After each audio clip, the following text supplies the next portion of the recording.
ভারতের হামলার জবাব দিতে পাকিস্তানের সামরিক বাহিনীকে পূর্ণ ক্ষমতার ঘোষণা দিয়েছে সরকার। আর এই নিয়ে এখন সর্বাত্মক যুদ্ধের মুখে দাঁড়িয়ে ভারত। পেহেলগামের সন্ত্রাসী হামলার জবাবে খানিকটা বাধ্য হয়েই যেন প্রতিশোধমূলক হামলা চালিয়েছিলেন নরেন্দ্র মোদী। তবে সেই যুদ্ধের ক্ষতি যে নাগালের বাইরে চলে যাবে তা আন্দাজ করতে পারেনি ভারত সরকার। আকস্মিক হামলার সাথে সাথেই পাকিস্তানি বাহিনী যে ঝাঁপিয়ে পড়বে সেই হিসেব না করার অপূরণীয় খেসারতি দিতে হচ্ছে ভারতকে। রাতারাতি হারিয়েছে ৫ যুদ্ধ বিমান, ধ্বংস হয়েছে সেনা পোস্ট, হামলা হয়েছে ব্রিগেড হেডকোয়ার্টারে। পাকিস্তানের সম্ভাব্য হামলা যে আরও ভয়ানক হবে সেই আতঙ্কই এখন চলছে ভারত সীমান্তে।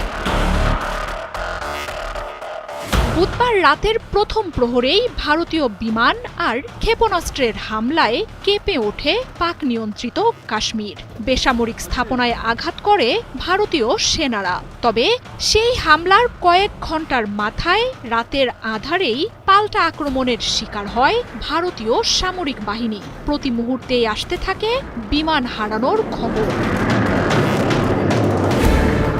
কয়েক ঘন্টার মধ্যেই পাকিস্তানের আক্রমণে ৫টি যুদ্ধ বিমান ধ্বংস হয়ে যায় ভারতের। ৩টি রাফাল, একটি সু-30 আর মিগ যুদ্ধ বিমান ধ্বংসের খবরে যেন বিস্ফোরণ ঘটে দিল্লিতে। শুধু যুদ্ধ বিমানই নয়, ইসরায়েলের নির্মিত শক্তিশালী এক ড্রোনও ছিন্নভিন্ন হয়ে যায় পাকিস্তানের হামলায়। সময়ের সাথে ভারতের ক্ষয়ক্ষতির তালিকাও আরও লম্বা হয়েছে। হামলা হয়েছে সেনা চেকপোস্টে। কাশ্মীরে ব্রিগেড হেডকোয়ার্টারে হামলার তথ্য উঠে এসেছে। এক রাতের ব্যবধানে এত ক্ষয়ক্ষতি ভারতকে চিন্তায় ফেলেছে।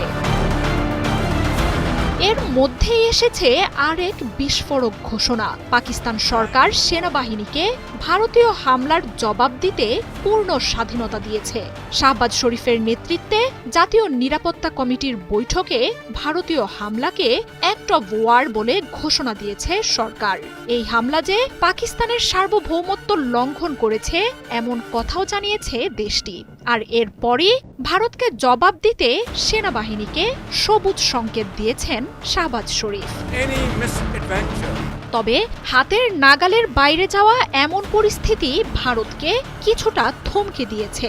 হামলাকে যুদ্ধ নয়, বরং সুনির্দিষ্ট লক্ষ্যে আক্রমণ বলে জানিয়েছে নরেন্দ্র মোদীর সরকার। পেহেলগামে হামলার জবাবে এমন হামলা বৈধ বলেও জানিয়েছে দেশটি। এমনকি ভারত নিয়ন্ত্রিত কাশ্মীরে শান্তির প্রতীক সাদা পতাকা ওড়ানোর কথাও জানাচ্ছে অনেক গণমাধ্যম। পাকিস্তানের পাল্টা হামলায় যে ক্ষয়ক্ষতি হয়েছে সেসব নিয়েও তেমন কোনো তথ্য দেয়নি নরেন্দ্র মোদীর সরকার। তবে ভারত পিছু হটার আভাস দিলেও পাকিস্তানের সেনাবাহিনী যে কোনো সময় আক্রমণ চালাতে পারে এখন সেই শঙ্কা ঘিরে ধরেছে। মার্জিয়া উপমা, ৭১।